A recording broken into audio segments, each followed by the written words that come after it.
Afternoon all. Okay, let's see. Can we play some interesting games today? Some works of art maybe?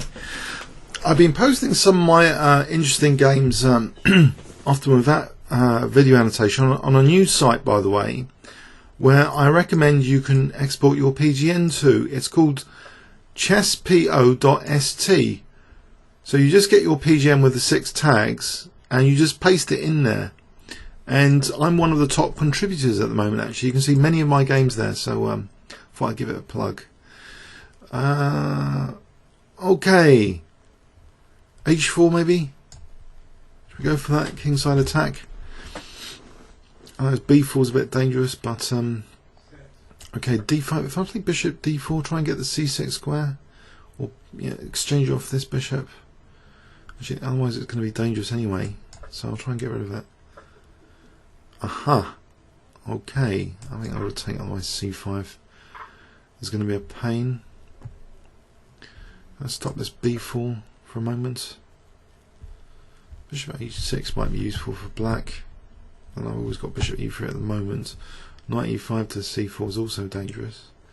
And knight G3 to that.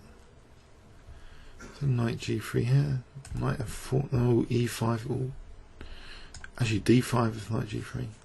Oh, I'm in trouble. This doesn't look good. Okay. Oh, castle queenside. That looks as dangerous as anything else. If I can play king b1, knight c1 to b3. That'd be met by a5 maybe. But b5 will be loose. I've got to untangle this situation anyway. Surely, I can always take on b6, giving the opponent an unchallenged dark square bishop. So here, d5, e5, knight c4, bishop c4. If I play king b1, then maybe f4 is actually afforded by knight g3. Then maybe e5. I think I want to play king b1 at some point. So unfortunately, guys, I'm below the 2200. I've been really beaten up recently on this auto pairing. It's once you get over 2200, especially, I find, well, for me, the going gets really, really tough.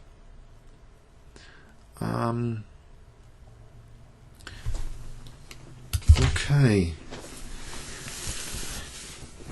I managed to win the old Chess Cube Warzone last night and also the night before, 2 nights running. I think if you want to challenge me on 2-minute chess, I might be playing it tonight as well. It's at 1:15 on Chess Cube, the Warzone. Time handicap given.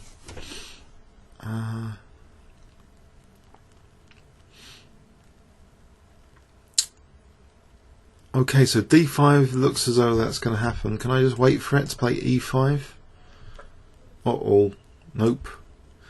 I could take on b6 here because he's blocked in the bishop. Then I could play knight d5. I think I'm going to do that. There's no bishop h6 at the moment. Actually, I can get the e4 square maybe if it takes. Mind you, then f5 looks a bit dangerous. Oh dear. Oh dear. Anyway, I've stopped d5. The bishop's still blocked in for the moment. If I can get to play knight e4, I get knight e4 in. I just want to try and make sure this bishop's blocked in. If b4, maybe a4.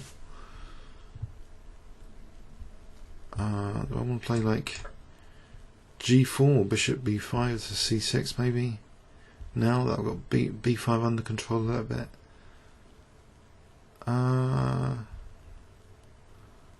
Oh, the a pawn's a bit vulnerable. I'll play c3 here. If I can get to play bishop b5 though, it's protecting the a pawn. And then maybe c4 actually. That would be cool.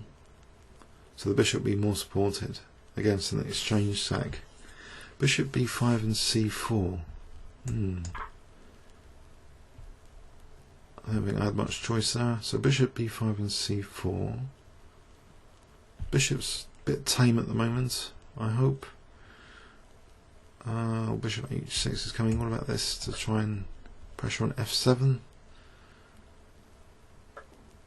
Ooh, bishop h5 here, gh, queen g5.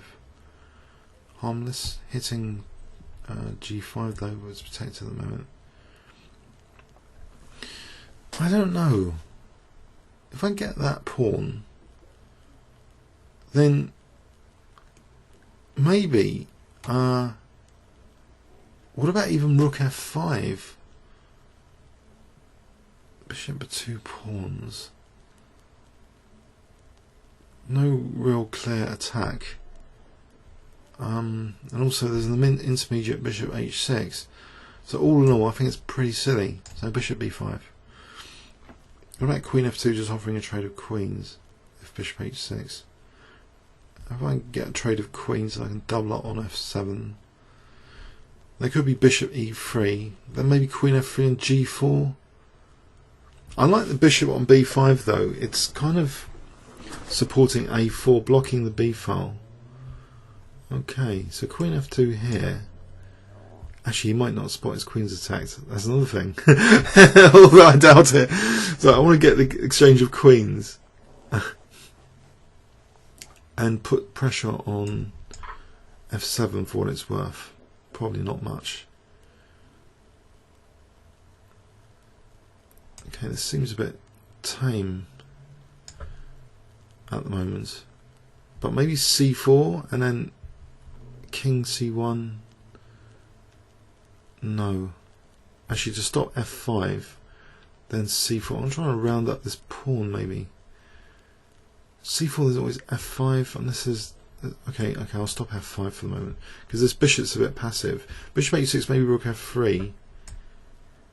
Stop entry of the bishop, it's got bishop d2. I can't get my king out, though, that's the problem here. Right. c4, though, weakens b4 for rook b8, b4. So without being able to get my king out, this is a problem. Rook g1, g4 maybe? Just try to get some pressure on... Oh, I've just allowed f5, well done. I've just allowed f5. Great. Oh dear. Oh, he's blocked his bishop now. Now I've got a free hand, surely. Just to win this pawn. If I'm playing c4, g5 I can just take to isolate that pawn. So c4 I can win b3. And also play c5, d6. He's only got 30 seconds. Also I can play bishop. I can play here. Okay, stop c5, but h5 is the target. So maybe c5 nevertheless. Well, there's almost bishop e8 if rook h5, but the rook's there. So there's no c5s. That's been made clear. Is there c5? No, I'll bring the king out for the moment. Okay. Okay, it's been made crystal clear to me. There's no c5. What about g3? Just trying to expose that king. Maybe e5 later. d6. Opposite coloured bishops, but the king could be vulnerable. Maybe rook g6 here. This is looking good. Okay. So I've given him a running h pawn. Dangerous. Time to start panicking, or just try and win on time here. How do I use this bishop? It's not possible, is it? This rook. It's not. Oh, I'll just move it here for a moment to stop rook g8. Maybe also tie down the rooks to h2. I think an exchange sack is logical here for c5. Just try and get c5 in. Anyway, he's just run out of time. Okay, it wasn't a great game, I've got to say. It wasn't a work of art or anything. I'm not sure how to describe this game. Just, yeah, not much to say about it. Comments or questions on YouTube? Thanks very much.